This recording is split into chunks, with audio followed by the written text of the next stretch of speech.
Hello Cancer, thank you for joining me for your monthly forecast for March.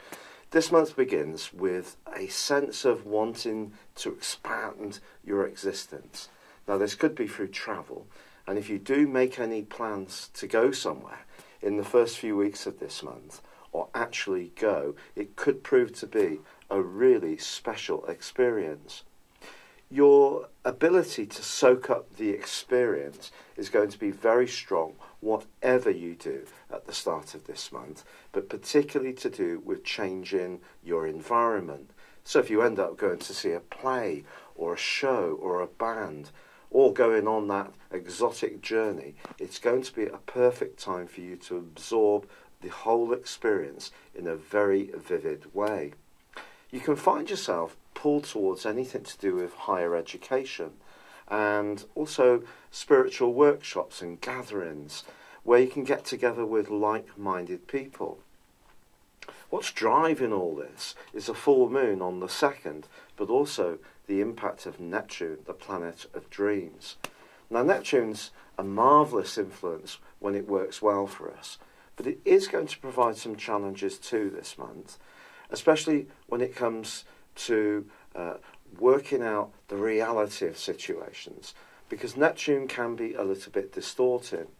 So if you are negotiating anything around an agreement or a contract, this is where you need to take a little more care. But there could be a sense with you that change is as good as a rest, but it may be just as true of your work as any other element of your situation. And on the 6th, Mercury moves into a very visible part of your horoscope, the 10th solar house, where Uranus, the planet of change, has been located full-time since 2011. Now they're joined on the 7th by Venus. Now this combination, these two working cooperatively, suggests that when it comes to your goals, you can use a lot of charm and personality power to advance your cause over the following few weeks. But it's also going to be important to understand that when it comes to relationships, this is an opportunity to take them more seriously. So if there is somebody that you're strongly drawn to or involved with, this set of influences can see you thinking much more carefully about strengthening the relationship or taking it to the next level of commitment. Now, it is true on the 9th, Jupiter, the planet of growth, is going to be going into a retrograde. And that's going to go on for the next 4 months. Now, Jupiter is in a super location for you, one which is urging you to make the most of your creative talents, and also gives you a hope of something romantic developing more strongly for you between now and the first week of November. But over this 4-month period, it is going to be important to be as realistic as possible, though still progressive.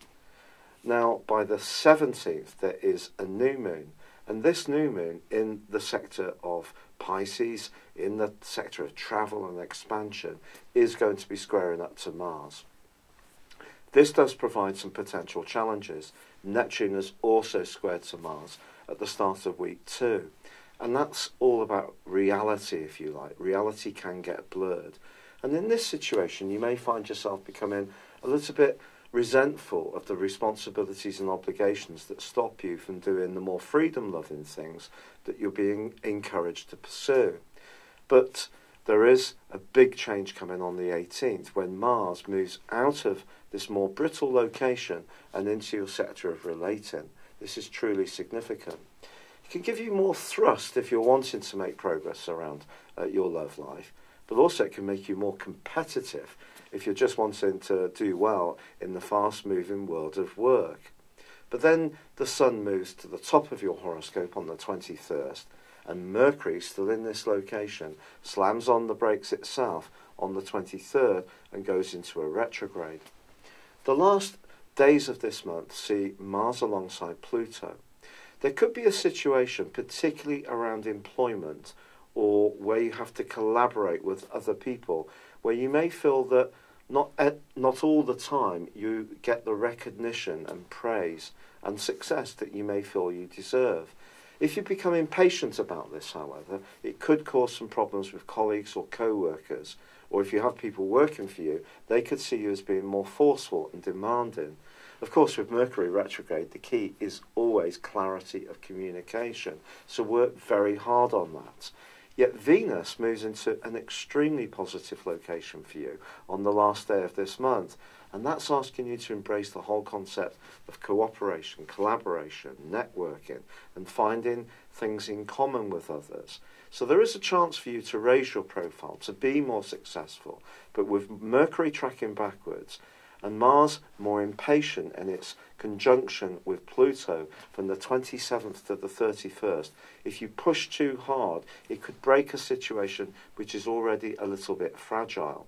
So diplomacy is still going to be important. You have a reputation of being very caring, but you are a cardinal sign. You are a leader, therefore you like recognition, and sometimes you like to get your own way. And that's something that needs to be negotiated towards the end of this month. But if you want to open up your world, make it more varied and spontaneous, this is certainly a month that's going to help you. It's been a real pleasure being with you. I'd love it if you would comment, subscribe or share my channel. For now, good luck and goodbye. Hello, thank you so much for watching my video. I'd love you to join me at my Horoscope Ace app. You can find this at www.horoscope-ace.com. You can use it through Android, iOS, Apple or Facebook. Check out your ascendant or your moon sign or download your free birth chart. There's all your favourite videos, plus there are daily, weekly, monthly and yearly horoscopes for general, love, Chinese and Indian astrology. If your passion is tarot, there's my brilliant 3-card money or love tarot readings too. And it's all there at www.horoscope-ace.com. Thank you.